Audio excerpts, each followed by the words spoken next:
What's up, everybody? Welcome to another edition of The Opinion. And I want to get into the subject of Bill Bedenbaugh at the University of Oklahoma offensive line. Obviously, this topic needs no introduction. We know that Oklahoma offensive line is abysmal, not very good this year. The worst offensive line in all of college football. The last two games against Ole Miss and then also South Carolina gave up 9 sacks each. So that's like a total of about 18 sacks in a mere 2 games. And that doesn't include all the other sacks that Oklahoma has given up. I mean, they may set a record through a 12-game season for the most sacks given up ever by any team.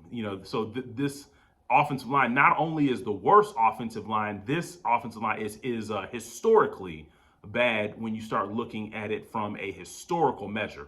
So that right there begs the question. A lot of people, I'm seeing a lot of OU fans talk about, hey, they believe Bill Bedenbaugh should be gone. But then on the other hand of it, there's still a lot of OU fans that are still behind Bill Bedenbaugh, and they're really saying that, hey, how can you get rid of Bill Bedenbaugh? Look at all he's done. This is just one bad year. You don't get rid of a guy because of one bad year. And I'm here to push back against the crowd that says that this is one bad year, because in this video, I'm going to lay down the facts for you how OU got here. How did OU get in this position? Because you don't go from what you were, the last couple of years on the offensive line, which wasn't great, by the way, but it was okay. You don't go from okay to just being historically bad unless there was a pathway to actually getting here. And that is what I'm going to lay out here in this video, because those that say that this is just a bad year, be honest with you, you basically can't see the forest through the trees.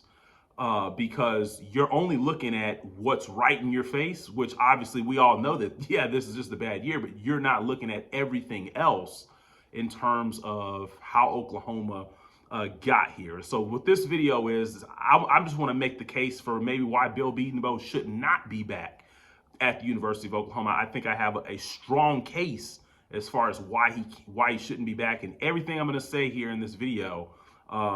Everything I'm going to say here in this segment is all facts. So you're not going to be able to say I'm lying. You may not like it if you're one of those people that think this is just one bad year. You might not like it, but at the end of the day, these are the facts, and you can't get around the facts. Now, first of all, I want to say that when Bill Bedenbaugh first came to Oklahoma in 2013, in the 2013 season, between 2013 to about 2018-19. If you wanted to say he was the best O-line coach out there, you could say that, because the product that he was putting on the field, the guys who were from that product that were obviously getting drafted, and a lot of them still play in the NFL to this day, have signed, big contracts in the NFL. So Bill Bedenbaugh was doing his thing. But at the end of the day, Bill Bedenbaugh, him doing his thing, that was, we're in 2024. That was, 6 to 7 years ago when Bill Bedenbaugh was doing his thing. You guys have to catch up. We're in 2024 now. So I want to focus on the high school recruiting when it comes to Bill Bedenbaugh, because we know that, we are in the transfer portal era. You can obviously recruit a guy from the transfer portal and, just plug him in and play him. But at the end of the day, when it comes to offensive line at its core, these have to be guys that you recruited from high school and that you were able to develop over time as well to fit into your system. So you're not only developing the individual player, but you're also developing the entire offensive line unit to become more cohesive as well. Now, like I said, of course, we have transfer portal. You can get maybe one guy to fit into that equation, 1 or 2 guys fit into that equation over time, to kind of plug and play, because those guys have a little bit of experience. But let me start with Oklahoma's offensive line class in 2018, okay? And I'm gonna explain to you that Bill Bedenbaugh, I believe he no longer has the ability to recruit high school talent, not transfers, but high school talent, and develop them into solid players, and even develop them into players that can even get significant playing time at the University of Oklahoma. So let's start, because this is really where things started going wrong. Let's start in 2018. Oklahoma recruits three offensive linemen out of high school or JUCO. I'm going to include them in this as well. And so the players that they recruited in 2018 was Bray Walker. He was ranked, this is based on Rivals, He was ranked 35 in the country and fourth at his position. So Bray Walker was almost a five-star recruit. He was out of Moore, Oklahoma. Bray Walker didn't hardly do anything at the University of Oklahoma. Didn't hardly play at the University of Oklahoma. Forget making the NFL. He didn't hardly get on the field to make a contribution. Okay, so maybe you all can just say, well, Bray Walker just didn't pan out. Maybe he just wasn't that good. He was overrated. You guys can say that. Tremonda Moore, I think grades or something. He never made it into Oklahoma, so I can't really blame Bill Bedenbaugh for that one. Daryl Simpson was ranked 142nd nationally, 12th at his position, offensive tackle. Daryl Simpson, another guy, didn't do anything at Oklahoma. Didn't play at Oklahoma.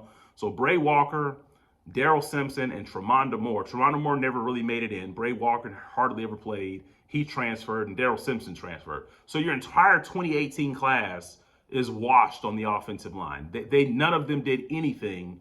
That was an entirely wasted class. But if you want to say that all those guys just didn't pan out, okay, you could say that year. Let's go to 2019. Felix Finley out of junior college. He was ranked the 21st offensive lineman out of JUCO. Didn't do anything. I believe he graduated from Oklahoma. Stacy Wilkins ranked 78th nationally and 8th at his position. So he's a pretty good player if he's ranked in the top 100 nationally. Stacy Wilkins didn't do anything. He ended up transferring out of Oklahoma. Marcus Alexander ranked 218th nationally, 11th at his position. He didn't hardly play for Oklahoma. Didn't hardly get in the games.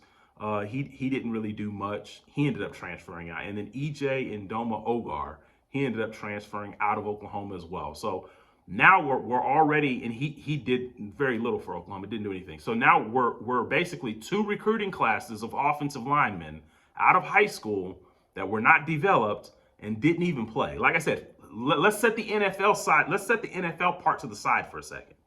Because you guys have to understand that Bill Bedenbaugh's job is not necessarily to get a guy to the NFL. His job is to develop a cohesive offensive line, and then out of that, guys will make the NFL. So just make sure that we keep that in perspective here. So basically, we're two classes in, and those entire offensive lines, the members from those recruiting classes along the offensive line didn't do anything when we're talking about high school recruits. Let's talk about 2020. Nate Anderson, ranked 170th nationally, 17th at his position. He didn't even see the field at Oklahoma. He's since transferred to SMU. Noah Nelson, another player out of high school, didn't do anything for Oklahoma. Andrew Rain, 228th nationally, 7th at his position. He contributed to Oklahoma. He made positive contributions. So that's the first one. I've named about 8 to 9 guys, starting at 2018, and that's the first one that has made a contribution. Anton Harrison, obviously we know what he did, ranked 166th nationally, 15th at his position. He made positive contributions to Oklahoma, and then he was a first-round draft pick as well. Aaron Parks, offensive tackle, ranked 69th nationally, 9th at his position. Aaron Parks hardly played, didn't do anything at Oklahoma. And then in 2021, you had Cullen Montgomery. He didn't really do anything at Oklahoma. He transferred. Savion Byrd played a little bit, but really didn't make a lot of positive contribution at University of Oklahoma. He was ranked 115th nationally and 15th at his position. He transferred to SMU, so he's starting at either left guard or left tackle for SMU. That's probably a player that Oklahoma could use right now, as well. And then in 2022, you have Jacob Taylor and Jacob Sexton, who are on the team this year starting.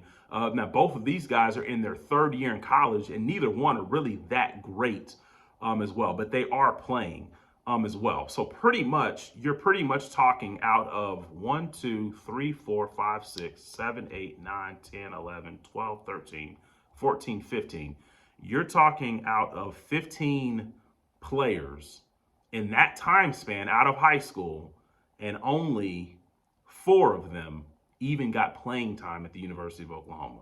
Now, like I said, you can say that guys didn't pan out, but who's the one common denominator here? It's Bill Bedenbaugh. He can't develop. And so he can no longer develop talent at a high school, and the numbers suggest it.